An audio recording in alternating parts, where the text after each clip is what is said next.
walk to my kids' school when I drop them off and such. And not to say that we don't have a car, we do have a car, but we don't depend on it. It becomes something that we use in other times. And I think being part of a community, being part of a city, allows for that to happen, and that's kind of why for me, living in Ajax or living in Pickering, it's just not who I am. It's not what I dream to be. For me, it's when I moved back from living abroad. For me, it was I'm going to live in downtown Toronto because this is where I feel home, and I'm going to do everything in my power to make it my home. And the downtown part was part of the appeal when you came back. I grew up in the suburbs. I used to commute to Toronto when I first started to work. So I understand the community aspect. I have many friends that live in the suburbs, and the first thing they do when they move out there is they really have to buy a car, so that's an additional expense, $40,000 or whatever, insurance, and then maybe also a GO train pass as well. So again, another additional expense. Me and my wife both work in Toronto. And having the accessibility, again, to our jobs, transit, easy transit to our kids at school, it's a lifestyle choice, and we firmly believe in living in the city of Toronto. Living in the suburbs is not a good option for us. Now, another thing that came up is the sort of range of housing that is available based on what's being built in the downtown, given that you made the decision to say you want to be in the city, as it were. That there isn't much supply for people, in particular, either who don't want to have, somebody put it a moment ago, a lot of roommates, I think it was you, Anna, or who have children. And maybe you could just talk about that a little bit in terms of some of the frustration that comes in terms of what supply is available, and leaving aside price for the moment, just the mere availability or lack thereof of housing that is for a group that's more than more than two or more than one. Anybody? Yeah, well, I find that the availability, there just simply isn't any, because the average income of a single person is substantially lower than a dual income home. So there's lots and lots and lots, and I'm sure everyone knows there's lots of condos that are coming up, 1-bedroom, bachelors, but the income of a single person in my position, straight out of university or newly entering into the working world, it's just the idea to be able to afford the condos that are coming up just seems, it's completely unattainable. So you try to think of alternative ways to live. And so it gets a bit more affordable when you bring in a second person, but you don't always want to necessarily have that second person. And when you see your life moving forward, when we're talking about the suburbs versus living in the core of the city, once you've actually experienced living in the city, you realize that the quality of life is just as good, if not better, to having that 3-bedroom home, 3-floor home with a backyard. There's still a life that your children can have, your spouse can have, living within that city. You don't actually have to move away, but then financially it feels like you do because that's what you can afford. But the quality of life is just as good living in the city versus living on the outskirts of the city. And so you have to decide to make that choice. Am I gonna cut my income in half and live in the city because I can't really afford it, or do I move outside? And it's just disheartening that you have to make that choice. As a single person, I'd rather, you see the movies, you watch the television shows, you read the books, like single in the city is what you're supposed to do, but the reality of it is so far removed from what you actually can actually accomplish. So, and that can be really frustrating. I heard a number of you again allude to the fact that in a way the sort of precise mode of the housing, whether it was ownership versus rental, or whether it was condo versus what I'll call a flat, like in a house or whatever, didn't really matter as much to you as did the sort of the space and quality and the rent, particularly affordability. Did anybody want to comment on that? Because I think a lot of people would assume that that it has to be a detached house in the city, which of course is extremely expensive, or it can't be a condo because that's what you're trying to get away from. But maybe just talk about that in the context of what your range of options is that are acceptable. Would I love a house with a backyard fully detached? Of course. The reality is that supply and demand while living in downtown is not realistic. I wouldn't mind living in a condo we've talked about this with my wife. When I lived abroad for 6 years, I lived in a condo, and that's the case for many parts of the world. I think it's become a bad word here in North America, or at least in some of the cities where living in a condo building is a bad thing. That's where the losers of society live. Like somehow that's kind of been ingrained in our head, and we have to live in a house, and success needs white picket fence with fully detached backyard garage and the whole 9 yards. And I think living in flats, in condos or apartments, whatever we want to call it, whatever denomination we want to give them, is not a bad thing.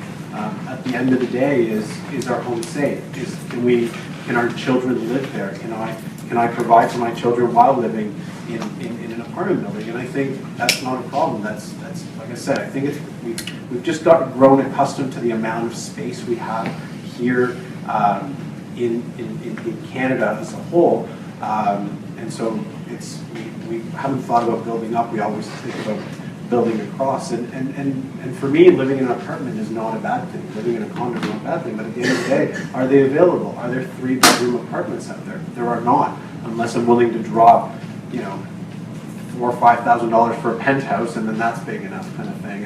And even if they are available, they might be available for 1 or 2 years, which what I was talking about earlier. That okay, I rent the apartment, it's available, it's within my economical grasp, but in 3 years the landlord is asking for it because now it's appreciated in price, and so he can sell it, or he or she has decided to move into the condo to make it their home. So I think it's the availability of long-term rentals, or even ability to buy a condo instead of a home, that condo builders, apartment builders are not there to do. Daniel, I'm going to give you the last word here. We're going to open it up to some others who may wish to comment, but is that true in your case? I mean, it's more about the right kind of housing, but whether it's condo, flat, apartment, if it's a reasonable rent and it has the space you need for your family and the amenities you talked about, the park and different things. Yeah, that's right. I think it's ultimately, it boils down to what experience you have. I mean, for me, it's similar to what you were saying, happy to live in a house with a backyard, garage, etc. The biggest challenge for me specifically is that I'm not handy. So if anything breaks, then I have to deal with it.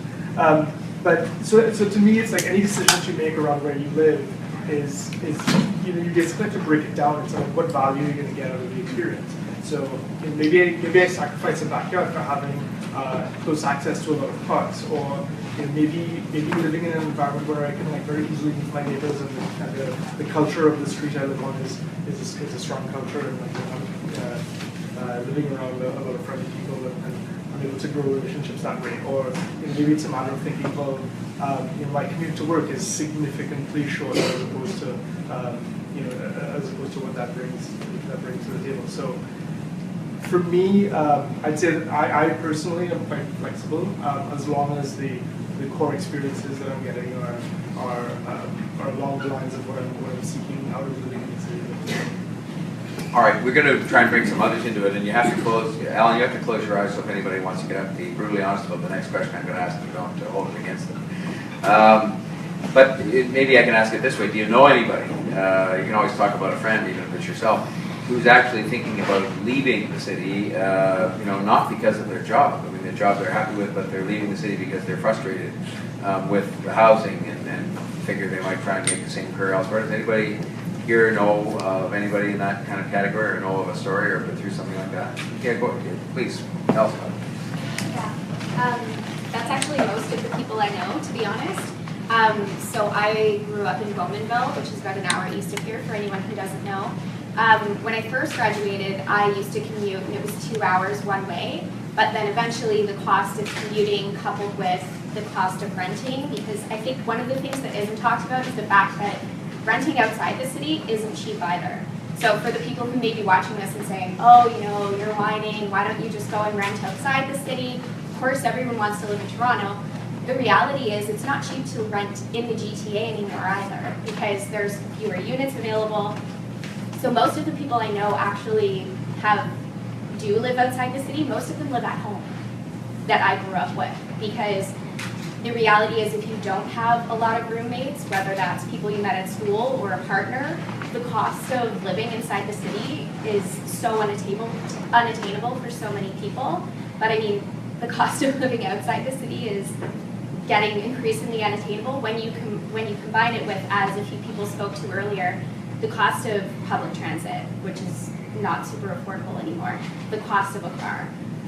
So I think honestly for real estate, I think myself definitely, I feel increasingly frustrated when I look at housing prices even for commuters, and I can't afford those when coupled with GO Transit. And you raised a whole bunch of issues in your comment, but one of them that I used to hear a lot about when I was in talk shows, which is the last thing I did before I had this job, was people who were living with their parents, but their parents actually didn't want them there anymore, not because they didn't like them, but because they were ready to move on and to some other kind of accommodation because they're at a certain age and they were staying in their house and postponing their own kind of plans for retirement, as it were, because they didn't want to sort of leave their their adult child in the lurch. And so there's that. And so you raised that issue, but really it comes back to this question, and again, I invite any of you to comment on any of this, of supply and demand.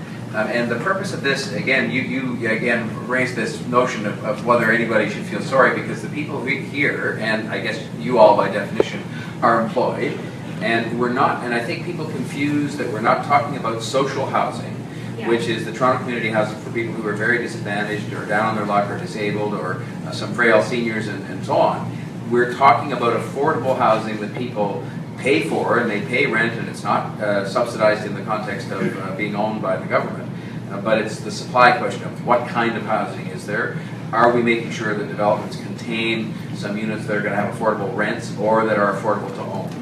And it does involve government to some extent, but that's the issue we're talking about today, and you kind of allude to a shortage that is not confined here, but is outside the city as well, of affordable rental accommodation, because it's not really available anywhere. It's probably higher priced here, but it's expensive up there too. Not by much, to be honest. Is that true? Not by much. So my boyfriend and I are actually looking, because we're currently sharing a 400 square foot bachelor apartment, and decided that that's gotten a little small. So we're actually looking for a place where one of us has a door to close if we happen to have an argument or something. So we've been looking outside the city because, as I said, I grew up outside the city. I'm not opposed to living outside the city, but the difference between renting in Pickering, for example, and taking the GO train in almost evens out to what's available downtown when you factor in the additional transit cost and whether you want to get a car or whether you want to try to make that work. It's tough. So it's, like I said, it's not a matter of people being spoiled and wanting to live in Toronto. Like you said, these are affordable units that people would be willing to pay for, but it's more than that. It's about a lot of people who it's seeming increasingly out of reach for if you look even within 2 hours of commuting. Anybody else that I don't want to find any part of what we talked about? Anybody want to chip in on the housing, your own housing challenges, finding affordable housing in the city or outside or otherwise? How it's impacted? Yes, please. Okay. So I think what everyone's touching upon is really quality of life, obviously in all different areas. That also includes, so it's transportation, hydro, education, healthcare, all of these things. Personally, hydro's gone up crazy since the summertime. And in so many people, that's almost like another few $100s every 2 months. Like, that's crazy. And if you have a single person who also has children, I mean, they would want a quality of life and safety, and it's just not happening. And so I think that's also another thing that needs to be brought in, is this sort of communication between all of the departments to find really elegant solutions to all the problems. So inviting healthcare, education, everyone in, so that housing is just, it's solved by a deeper solution, or sorry, a deeper problem being solved. It's really just a symptom. So I can just say, like, I live with 2 other roommates as well, being single, and it's still really difficult. We're in a great area in the Junction. I pay a really great price for what I have, but I don't really have the option to go elsewhere when you add in hydro and transportation costs. So it's kind of, and I don't even have a family to support. I can't even imagine the people who have children and animals. Like, I can't even have a dog because I can barely support myself, you know? So I definitely, like, my heart goes out to everyone who's trying it, but I think cross-collaboration between all departments can really help solve this Toronto housing issue, as well as a lot of other symptoms around the area. Others who want to talk about the search for housing, whether it's to buy, if that's something that's now beyond the realm, or whether it's housing options that are available to you in terms of finding a place to rent. Or even the sort of in the city, out the city question that was discussed here? Going once? Going twice? Well, maybe the last thing I could just see if